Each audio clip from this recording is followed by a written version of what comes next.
We'll call this meeting to order and start with the Pledge of Allegiance. I pledge pledge allegiance to the flag of the United States of America and to the republic for which it stands, one nation, under God, indivisible, with liberty and justice for all. First item of business is the approval of the agenda. Relatively short. I make a motion, we approve the agenda. Second. Motion made and seconded. Further discussion? Hearing none, we will vote by roll. Is that going to be Allison? Yep. District 1. Oh. Yes. District 2. Yes. District 3. Yes. District 4. yes. District 5. Yes. We have approved the agenda. Next item is approval of the previous minutes. They seem I'll to make be a in order, motion to right? I'll make a motion to approve the minutes. I was going to, with one thing is, do the bids need to be in the minutes? I didn't know that. For the Anyway, I'll paper? make a motion to approve it. Bids for what, Teresa? It's for the opening the newspaper was not stated in the minutes. Well, we tabled it, so that's probably why it's not in there. But Okay, that's fine. I just thought I'd ask. The original meeting had the bids in there. consent items. Yeah. But we tabled that part. It doesn't show that we tabled it, but I talked to Allison about that and that got corrected. Okay. Was there a second to the approval? Second. We've got a motion and a second to approve the previous minutes. Any further discussion? Hearing none, we will vote by roll. District 1. Yes. District 2. Yes. District 3. Yes. District 4. Yes. District 5. Yes. Motion passes. Motion carries. Next item is public comment. Do we have anybody that wants to make a public comment?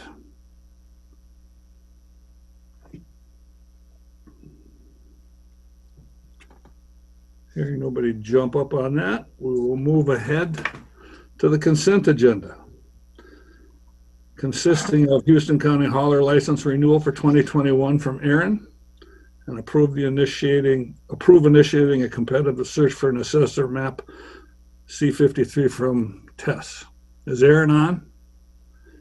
No. Only thing I'd say about the Caledonia hauler license renewal, it confused me because I couldn't figure out what Caledonia haulers was until I saw now. It's county haulers. County haulers. So Yeah. I'll make a motion to approve the consent agenda. I'll second it. motion made and seconded. Further discussion. Tess, did you want to mention anything about the search?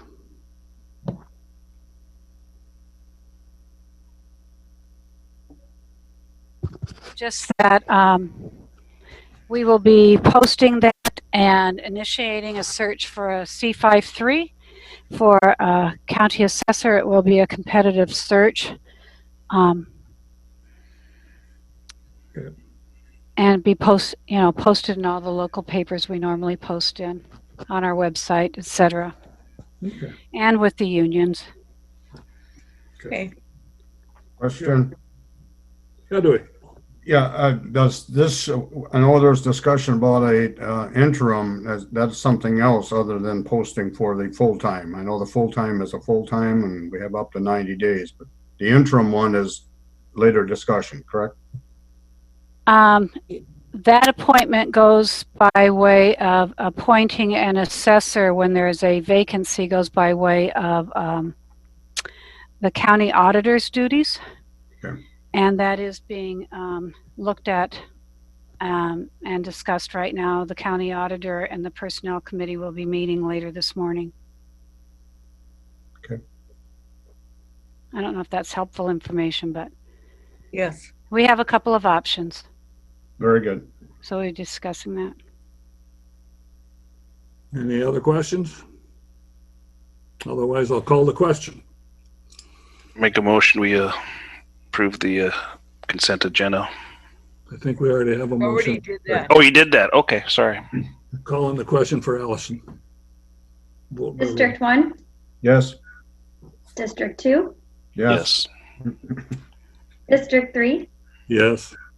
District 4, Yes. District 5. Yes. Moving on to action, motion carries. Moving on to action items. Consideration selecting of the official Houston County newspaper for 2021. Donna. Okay, commissioners, good morning. I see Jordan's on the phone here. Most of you gotten an email from her asking to amend the bid due to, I don't know if you called it an error, Jordan, on your part or the paper's part, but maybe I'd like to turn it over to you so you can explain that to them. And you sent an amended bid this morning. And do you want to just explain that, Jordan? Sure. So when I first filled out the bid form, the first one I sent, I realized I wasn't looking at the one joint bid from last year, which would have had the cheaper rates on it. I put our regular rates on there, and in realizing that, I should have made the rates on the first bid form to reflect what the joint bid rates were. So then by doing that, we wouldn't have actually raised them. I think on the new one you got, I think we went up 20 cents on the printing of financial statements. It's on there, you'll see it. But that was my mistake. I did not look closely enough at it, so I apologize for that. That is our new bid. Let me know if you have any other questions. Is it legitimate to review? Is it legitimate to have a redone bid after the fact? Yes. I guess it's whatever the consent is of the commissioners. If they feel that due to the fact that the newspaper, the Caledonia Argus ECM Publishing is located in the area, and the subscribers are 6,000 some, they reach more subscribers than the other newspaper, the Fillmore County Journal. So I guess the commissioners will have to make that decision if you want to base it off of the subscriber fact and then also the amendment of the bid. Okay. I think it's kosher. It's just a matter of what newspaper you commissioners would like to choose. So why is the bid being amended again? Oh, I'm asking Jordan. Yeah, okay. Because I looked at the wrong document from last year. So in the first meeting, I said our rates should be about the same as the joint bid for our bid only for just the Argus bid. I was incorrect. I didn't look at the original joint bid that was originally made, that you guys accepted in January 2020, made between Dan and Dave Phillips before I took over, basically. So that was my bad. These new rates reflect that, so it's not an increase. Technically, our legal rate has not increased this year from 2020 to 2021. Is that the $9 one? Yeah, we did not raise that this year. But the other ones were raised. Yes, What are, that was what my are- mistake. what are your new rates now? Let's see, for the official proceedings, I have it at $7 per column inch. Miscellaneous notices, $8.70, which is also the same as the joint bid from last year, I believe. Printing of financial statements is $7, column inch.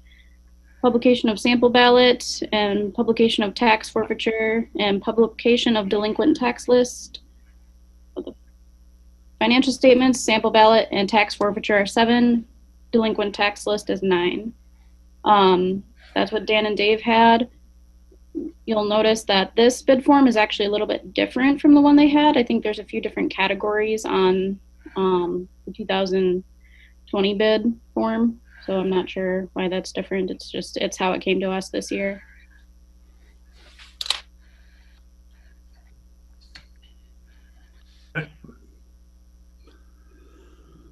Those years past, you've been joining with the Spring Grove Herald, correct? Yeah. That been your partner in the past? Mm-hmm. But they're And then- gone now, They were taken over by Fillmore County, correct? right? I think with all the number of people that receive the Argus in the Houston County is a major thing. And I know in our northeast corner of La Crescent and my townships, nobody gets the Fillmore paper. We only get the Argus. I would make a motion to approve the bid for going with the Caledonia Argus for 2021. Second. And is that motion based on the, The updated bids of 7,870, we got them all. The amended bid, the amended bid. Amended bid, that's a good way to put it. further discussion? I just think we need to point out that there's a section in the statute that says that the rates can't increase more than 10% from year to year. So just so we're all aware of that in the future. Yeah. And Commissioners, can I just make one comment also? Mr. Yant, the county attorney, did review this, and his response pretty much was due to the fact that the Argus did reach 75% of the readers is one of the basic reasons why he recommended to the board to choose the Argus, because of that reason. So that was one of the biggest reasons of what his recommendation was to the board for the most part. All right. I think we need to answer to the constituents that there's more reading of the Argus than of the other, and that's the purpose of the paper, is to get the information disseminated to our people. And even though somebody will say you didn't take the low bid, we took the most responsible bid, in my feeling. Correct. Any other discussion? Hearing none, we'll vote by roll. District 1, Yes. District 2, Yes. District 3, Yes. District 4, Yes. District 5. Yes. Motion carries. Next action item, consideration of the appointment of Dan Griffin to the Water Planning Committee. I can speak to this a little bit because we had our water plan committee meeting last Thursday, and Dan was there. So he wasn't officially sworn in because we didn't approve it yet. So, but he's willing to serve, and he's served on other boards before, and he'll be a good addition. And we're still looking for some more people to be on that board. So the search continues for the remainder opening seats. Commissioner Johnson, I just have one comment too. That position is only goes through December 31st of this year. Yeah. Because he's basically taken Al Jacobs' place. So that is he's just taken over his position. So for the most part, his term will end on December 31st of 2021. Yep, that's right. Yep. So How many vacancies are on that board, Eric? I believe there's 2 more openings. Yep. Micah? I'll make a motion to approve Dan Griffin for the Water Planning Committee. I'll second that. Motion made and seconded. Further discussion? Hearing none, we will vote by roll. District 1, Yes. District 2, Yes. District 3, Yes. District 4, Yes. District 5. Yes. Motion carries. Boy, it's really hard turning down a volunteer, isn't it? Next item is the consideration of extending the paid leave for coronavirus, granting employees up to 80 hours of sick leave through March 31st of 2021. Retroactive application to January 1st, 2021. Tess? Yes, Commissioners. I'm bringing this before you as a request for an extension of the continuation of the up to 80 hours of COVID pay. Please note that the COVID pay under the Families First Coronavirus Response Act expired December 31 of 2020.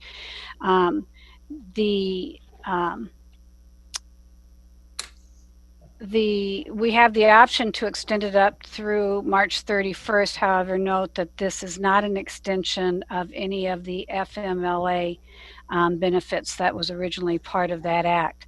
It's also noteworthy to understand that to date, we are not sure if this would be reimbursable. There are no funds, I should be clear on that. There are no funds I'm aware of that have been identified by the federal government to reimburse us on this. That is something that we'll have to see if that occurs. But for equity of practice across our employees, we're making this request to extend it for this period of time. I think it is the right thing to do, especially with the second variant out there, and while we're trying to keep our workplace safe and until we can get everybody vaccinated. I agree with what Tess just said there. I think we should extend this. It's the right thing to do, especially if we start getting people coming back into work and working in the office and opening things up a little bit as time goes on here. So I think it's I might. When I looked at the bill that was approved by Congress, they basically just lined out December 31st and changed it to March 31st. So really it's federal and we have to abide by it. really. I was looking on the Department of Labor site, and it talks about it being optional. So, well, either way, it's the right thing to do. As always, sometimes there's a lot of a lack of clarification. But that would be great if that were, if all aspects of it, including some reimbursement, were to take place. But Yeah, all the things that I looked up and was researching on it, said it was optional, but I didn't see that part that Carol saw. So I do know that the expansion of the FMLA, or it's my understanding, I should say, it is my understanding the expansion of the FMLA for as related to children, schools and parents caring for their kids was not included in that carry forward, and that is as delineated in the DOL question and answers section of their website. So it'd just be for the COVID sick leave pay under the subject to the same criteria we used in 2020. Subject to a federal, state, or local quarantine or isolation order. We haven't really seen any of those, but or subject to had been advised by a healthcare provider to self-quarantine, or is experiencing COVID-19 symptoms and is seeking a medical diagnosis, or is caring for an individual subject to an order described above. And then it's not an automatic 80 hours. It's dependent upon your employment status, part-time, full-time, and which part of the criteria you're applying under. It's up to 80 hours per employee. It's the same thing we've been operating under up through December 31st. Greg? I'll make a motion that we extend the paid leave for the corona till March 31st, 21. Second. Motion made and seconded. Any further discussion? Hearing none, we'll vote by roll. District 1, Yes. District 2, Yes. District 3, Yes. District 4, Yes. District 5. Yes. Thank you, Commissioner. Thank you. Action item number 4, consider appointing Matt Schultz and Joe Tessing to the EDA board for a 3-year term. Allison. Yes, Commissioners. So we had an EDA meeting earlier this week, and both Matt Schultz and Joe Tessing were currently serving on our board, and they are willing to do so again. And the EDA board feels that they are a great asset to our team, so we are asking that you approve appointing them to another 3-year term. So moved. Second. Motion made and second. And further discussion? I think they both do a good job. Good to have volunteers and the experience, so that's right. Any other discussion? Hearing none, hearing none, we'll vote by roll. District 1, Yes. District 2, Yes. District 3, Yes. District 4, Yes. District 5. Yes. Motion carries. Thank you, Commissioners. That is all the action items for today. The last thing before we get to discussion, and I'm not sure about that, but is there any public comment?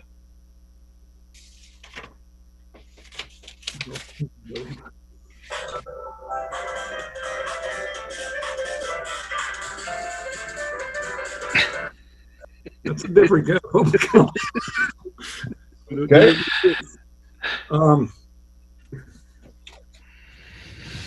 Guess we could do the board updates and commissioner reports, or I don't have a whole lot of updates as far as anything that I did meet with Adam Agudal and talked to him. He's still waiting for his engineering report on the construction of the building. So there's not much of an answer there. We had a community service meeting this morning with John and Mr. Theon with regard to community service. Not a great deal to discuss. Their public health is going through the vaccines that they have received and distributing those, as well as staying in contact with the medical facilities in La Crosse, Mayo, and Gunderson, so that we're not overlapping and working together with them. And Mr. Theon also, the VSO also told us about there's a new database that they're getting in their operations as far as being better able to update their information. That's all paid for through a grant, so that does not affect our budget as far as the programming. So that's all of my updates. Bob, did Robert bring anything up about, I just got an email this morning from him just before the meeting about this honor ride. He talked about it, but we don't know the dates or anything. It's kind of a loosely put together situation. You don't know who's going to show up. You don't know how many. It's going to be, the location is the county courthouse, right? But he doesn't know the date or didn't have much information other than what you got on your email. Well, it says between April 1st and October 31st. So it's like it's not a set date. So it's just like groups would stop in and do something, and the way I read it here, but yeah, it's kind of a cool thing. Yeah. I did not get the memo, but from the discussion, it's one of those boys, that to be selected for the monument and the memorial that has been established up there to get people to Caledonia and then other parts of our community, our county. It's just an honor, and I think it's one of those deals. It's loose knit. If you're out traveling, they'll have a map for people to stop at XYZ and Caledonia on the way. Yep, very good thing. You should forward that to Dewey. He must not be on Robert's email list yet. I think I think Robert was gonna get that information and do that. Well, I think Dewey got it because it was sent to me and Dewey, and I only assumed because he thought I was still on the committee. That's probably why. But Oh, okay. I just got it this morning, so. Mine only had it to Greg and me. oh well, he probably must have piecemealed it to everybody then. So Okay. I haven't seen it, but I haven't gone looking. I was at the meeting and so. Yeah. But like you said, Eric is kind of a loose knit. Yep. Arrangement. So Teresa, you got anything? I had committee meeting this morning, and actually, Eric Schmidt, our surveyor, is working on the final documents for the water easement, and also he is doing an outstanding job with the GIS and working with the aerial photography, which he is working with Andy. It's too big for our website at this point, or maybe it's not the website. I don't know all the technical terms there, but he's working with Schneider and to get that aerial 3D image. It's on our website anyway. Brian is working on many projects, but we can catch up on that later. And Aaron has been working, I think, with Dewey a little bit on that Crescent Hills and getting some real positive feedback on how to move forward on that Crescent Hills zoning issues. So that was basically in a nutshell. Okay. Dewey, you got anything to report? Well, yeah, there was an informative meeting this morning on the community service, and I'm still trying to figure out how to jump from one meeting to the other. The one question that has been, it was things that were going on last fall when I was following Southridge west of 25. Has that been resolved? No. Okay. All right. I'll get information later, but I was just, I know Brian at one time talked to me about it, and this is way before things happened, so I was just kind of curious. Talking about Prairie? Yes. That's still in the works. Okay. Greg, what do you got? Oh, I just had the SEMCAC meeting there last night, and sounds like everything looks good there. Their financial report looks good, and they're doing some improvements. They're gonna fix up Caledonia up here a little bit. And I guess whatever else I got, I can wait till the workshop. Okay. Greg, is SEMCAC a Zoom meeting, or do you have to go to St. Charles? It was on WebLink. It worked good, not right away. I think there was a lot of trouble getting everybody getting on it. And then once everybody got on it, then it worked pretty good. Sounds good, thank you. What do you got, Eric?